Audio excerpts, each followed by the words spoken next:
This for me is the perfect marry of the pro features and the convenience of the form factor. Being able to add those compressors and of the ADAT expansion just gives you that ability to like pop this and maybe one of our new SP8s in the backpack and go off and record a full band recording.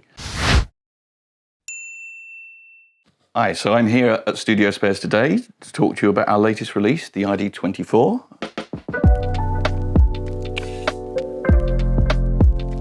So the iD24 basically brings the specs up to the same as the other interfaces in our range, but with the addition of some of the great features that the iD22 made it so successful, including balanced TRS inputs and outputs and ADAT in and out. What we've actually added on this one, and I'll talk about this in a little more depth in a little while, is word clock out as well, which we get on the iD44. The iD24 features our classic ASP-based Class A discrete mic preamps. They sound great, they give you real professional quality. Just means you get that analog warmth in there that sometimes can be a little bit missing.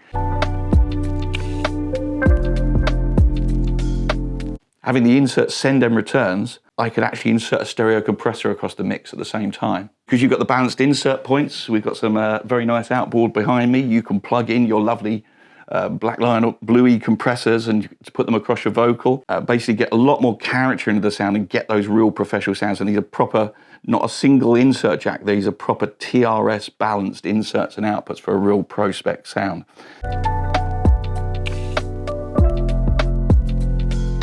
We've got full decent metering on the front panel. We've added the ScrollControl, and we've added some extra switches over the iD14 as well. Another really popular feature that we found across the iD range is having both the 6.3 and the 3.5 jack outputs. These are not separately addressable, but having spent a lot of time searching for those stupid little adapters, this is a real time saver and it gets you out of a lot of trouble sometimes. More switches, 10 dB pad, high pass filters are on here. It's now, and this is a big one, USB-C powered.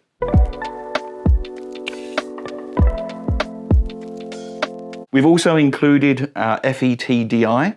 So it's, being a bass player, the first thing I do when I plug in a bass is you get that little bit of thickness to the sound. It's not a sterile, just tugged in. It's a proper impedance match and sounds great.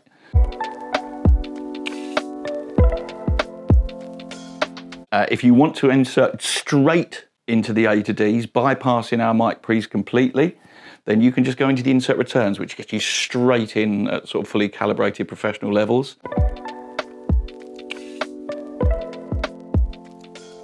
The loopback facility basically lets you take the system output of your computer and loop it back into your DAW, which means you can record anything that's going on the computer. So if you're making sort of streaming videos or tutorials, it means you can actually record. You've probably seen a lot of videos where you'll see the DAW recording what's being said in the room, in YouTubers' videos, for example.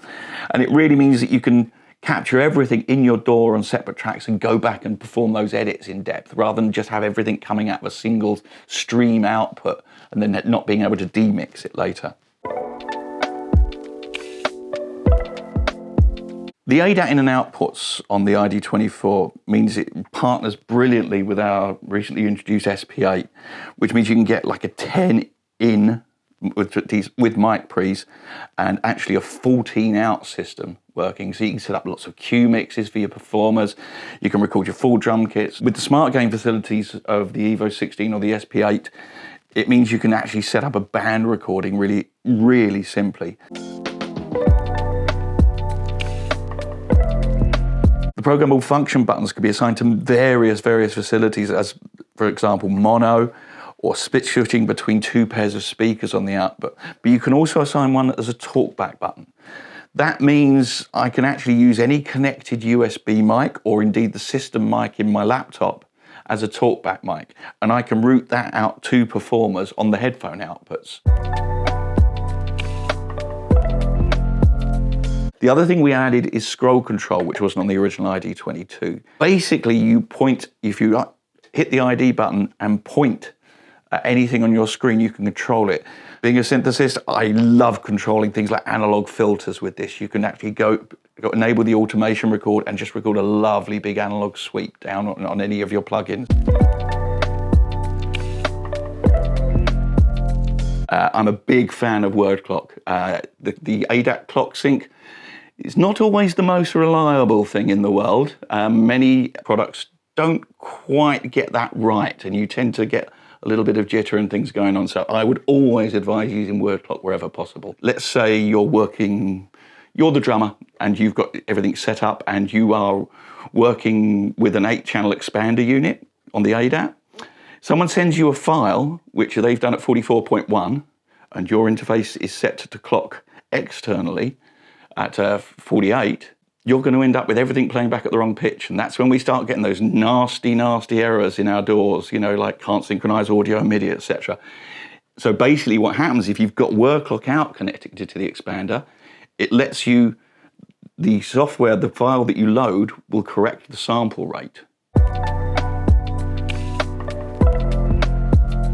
The iD24 is a great product, not just for musicians, but it also is really, really good for any kind of content creators working across multiple disciplines. It means you get that really good sound on your desktop with the loopback facilities. It becomes the hub of everything you're doing, and with the expansion, you could have multiple mic setups. It links great with our SP8, so you can have multiple mics, lots of people running on lapels and lavaliers and stuff, and run quite large sessions. We know we've got a lot of people talking about using these in kind of podcasts and multiple mic setups. Yeah, all in all, it's a really nice little unit, really, really nice and chunky, not stupidly heavy, but gives you a real feeling of confidence. I've carried iD14s around all over the country, and they've never let me down. They're very, very solidly made.